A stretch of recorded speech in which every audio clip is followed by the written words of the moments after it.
So today, while going up the Wabash River and following the little towns, we stopped in the first town of Crossville. And while it's not on the Wabash River did play a big part in it. We'll get that here in a minute. But right now we're standing where the vicinity of where the railroad station would have been. So at one time there was a railroad line that come through here, and you can kind of see where this Memorial Park is, where the shape of the line was, and it come from Carmi, from them grain tires that crossed. And this was called the Cairo Vincennes line, and it was put in because of a dispute down closer to the Wabash River, and they allowed it to come through here. This town is named after the founder of Cross, and we're going to look at it a little bit and see what we got.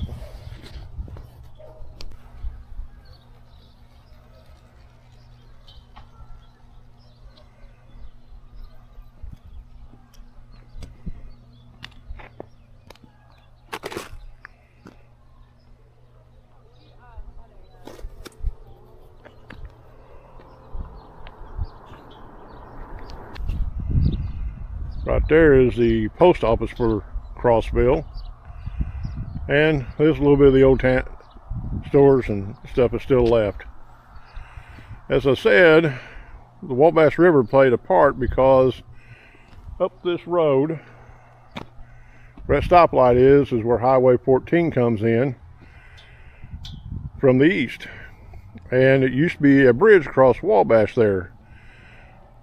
Many years ago, there come a dispute. The bridge come under disrepair, and Indiana and Illinois could not figure out what they wanted to do, so they shut it down. It's been down ever since. Crossville sits between two towns that have benefited from it, but Crossville has slowly gotten worse. Just for us, it was over 30 miles just to get here from the Indiana side, so this town was cut off because of that.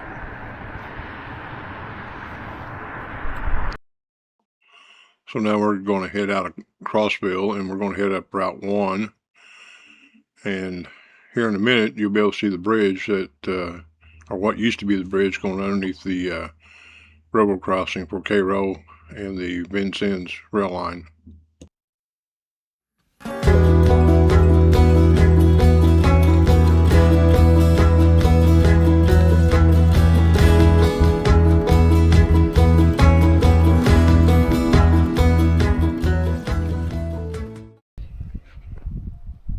So we moved up Highway 1 a little bit, and we're in the town of Grayville, and it started down here on the Wabash River.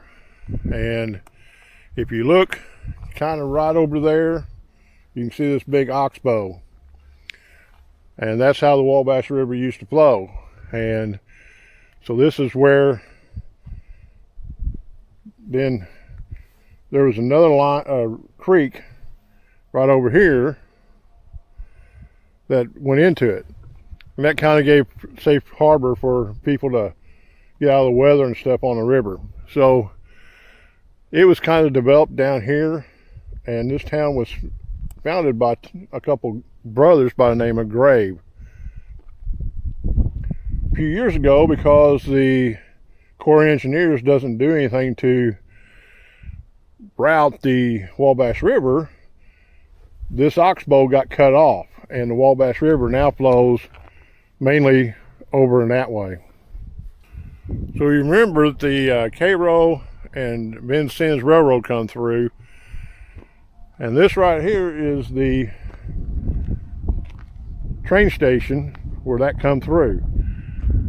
And then there was another railroad line that come across the Wabash down here and come across, and that come from Indiana up around Griffin. But this is one of the train stations that was on the stop of the Cairo and Vincennes line. We'll go up and take a closer look at it.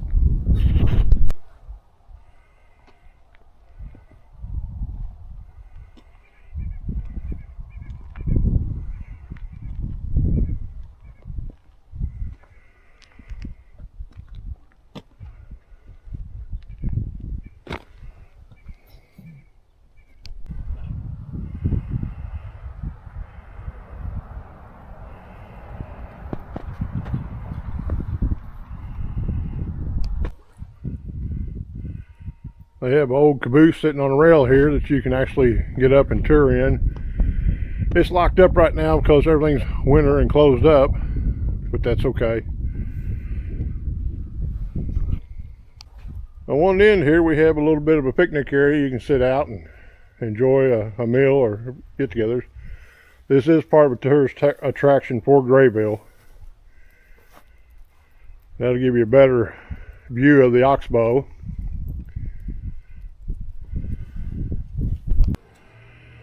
Down here from the riverfront, going up that hill, which I bet kids have fun sledding on, is where the main downtown of the old Grayville area is. We're not going to stop on this part and do very much touring because it's pretty busy and there's people running around. But we'll do a drive-through and let you see what it looks like on the main drive. About every building is full. So now we're driving back up the hill to the downtown of Grayville from the riverfront. As you can see, it's kind of busy here.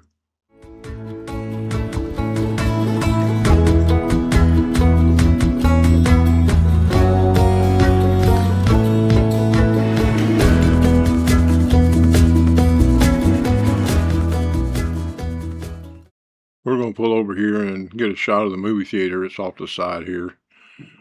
And then get a couple shots up and down the main street for you guys to see.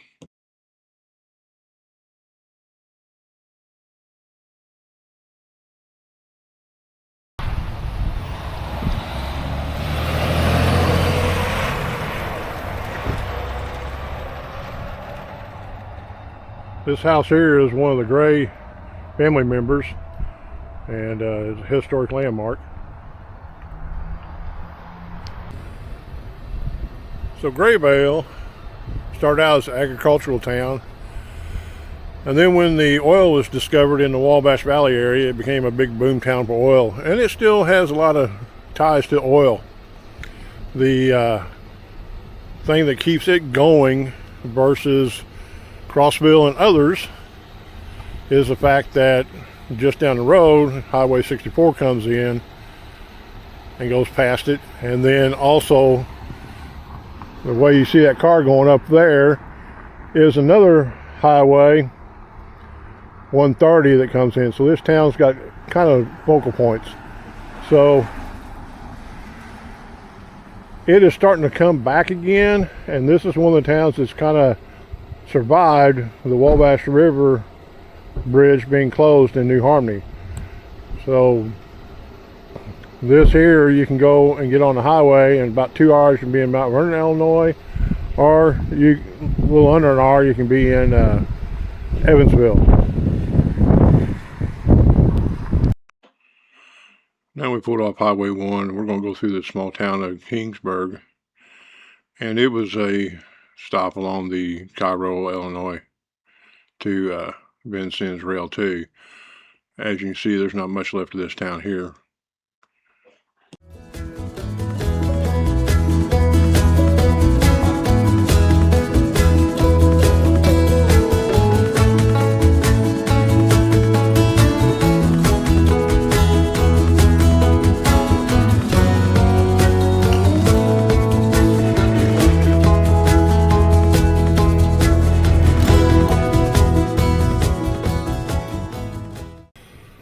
Alright, the last stop we have on our little trip will be Beall Woods State Park.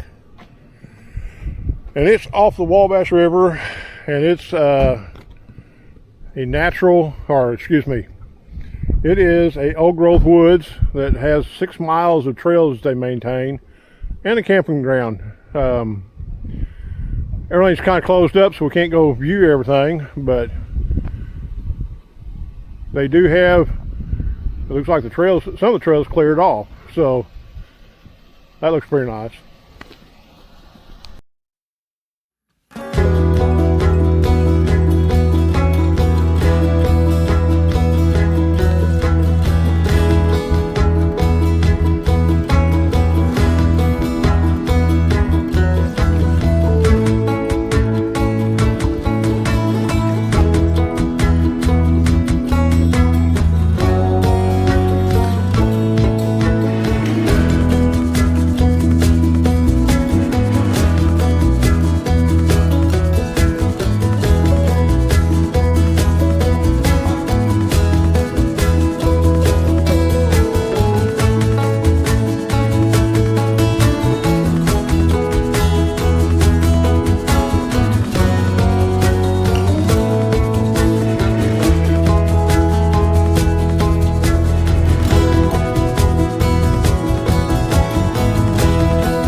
they got a pretty nice little campground here too, so if you want to camp, I think it's primitive type hookups, but they're pretty nice.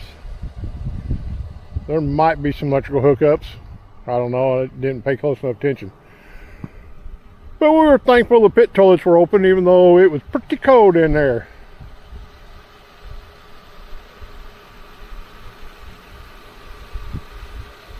So that's probably going to wrap it up for today. And